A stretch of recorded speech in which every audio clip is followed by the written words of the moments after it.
Alright, so The boots, you're valuable. Back up! Back up!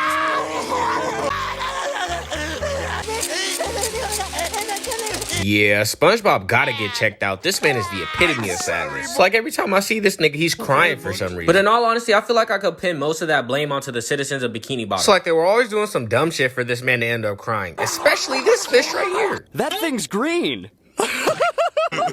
Mr. Krabs was right.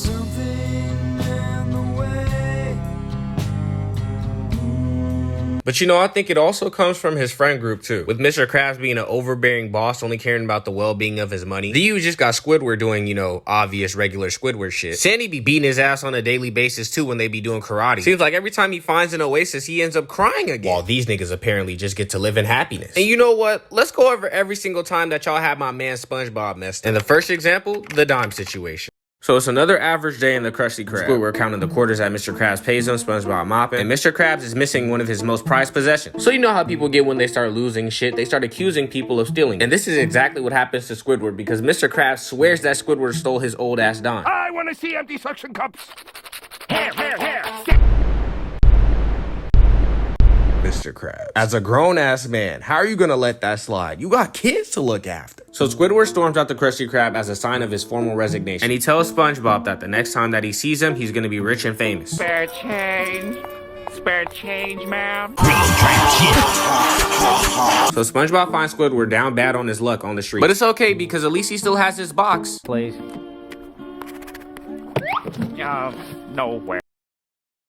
How do you let a nigga take your box? You just had a job yesterday. You can't even afford that. Due to Squidward being in a fit of sorrow, SpongeBob, being the stellar person that he is, offers to take him in. So SpongeBob, being a W-man, is catering to his friend due to the stress that he's under right now. But throughout this process, it's like SpongeBob became a free maid to Squidward. Day in and day out, he does backbreaking work to take care of this grown-ass man. And if that wasn't bad enough... In uniform? Squidward starts complaining to SpongeBob about a fucking lemon having not enough seeds inside of his lemonade, saying that the drink is gonna be ass and SpongeBob fucked it up and now it's not gonna work. But then SpongeBob gets heated about this and he insinuates that Squidward is a lazy bum that doesn't decide to work. So he starts giving Squidward signs to get out of his house and to get a job. But the tentacle maniac is oblivious to his plan until SpongeBob has finally had enough. Job done. I get someone with a job to do that job. What are you saying? 3, 2, 1. SpongeBob rushes Squidward out the side of his fucking house, sprints back to the Krusty Krab with his bed in hand and demands Mr. Krabs to give him his job. But Mr. Krabs says that he could never hire Squidward again because he's a liar and a thief. So Bob goes insane and he starts strangling Mr. Krabs until... What's that? Me first dime. So because Krabs found his first dime, he offers Squidward back his old job at the Krusty Krab. But he still insinuates that Squidward had something to do with him losing his dime, which leads us into the same repeating cycle over and over and over. Now let's get into the second episode where they violated my man Sponge. And this one's titled, Turn on That Mac DeMarco, cause I'm feeling alone again. You know, I never understood why this nigga had this fuck-ass horn. This is like the worst way to start your morning. Moving forward, SpongeBob is getting ready to start his day. He tries to feed Gary because he's the best pet owner imaginable. But he searches around his pineapple and nobody's home, so he tries to go over to Squidward's house to see what's happening. He doesn't get an answer, so he tries to go check with Patrick. But after a little while, he just assumes that everything is regular and he just moves on with his day. So this man takes an entire day, an entire shift at the Krusty Krab with no customers, walks home like it's nothing. But the minute that he walks in the house and sees that the food isn't gone, he thinks that everybody is missing. Open your eyes, Sponge. They're not coming back for you. Moving forward, he roams around Squidward's house just to see if he's there or not. Hey, what you plan on doing in this clarinet room? Oh, no!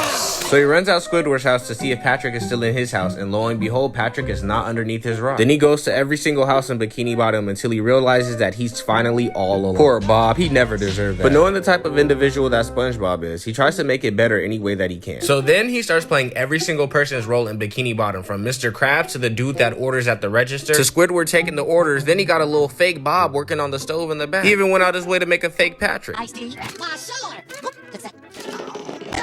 I'm just gonna let that one slide. Just let it slide. But it wasn't until he got to driving school and mimicking Mrs. Puff to where he started breaking down. But underneath all this extreme sadness, Bob realized that with everybody gone, he actually has an opportunity to get his license now. This is gonna be a fucking nightmare.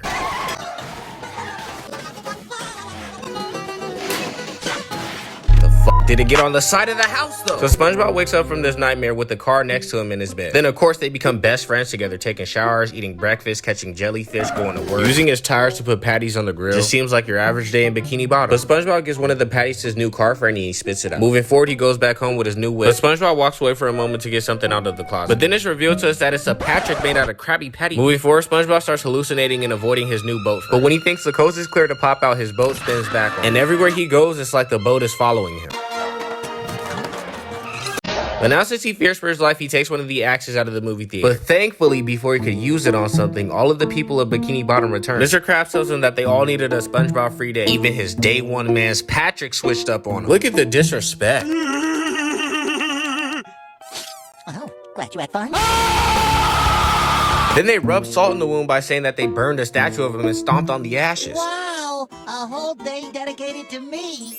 Is that really what you got from that? But luckily, he got his get back because at the end of the episode, they all got a Patrick free day. Ha, now you're gonna know how it feels to be lonely, you big pink bitch. Now it's time to get into the final episode. Two blacks don't make it right. I mean, two black eyes don't make it right. So SpongeBob and this hooligan is playing rock, paper, scissors, and then there's this lady on the train tracks that he's supposed to save, and then he wakes up because he knows that he's not a fucking superhero. But Bob hops right into the early morning shenanigans and tries to brush his teeth.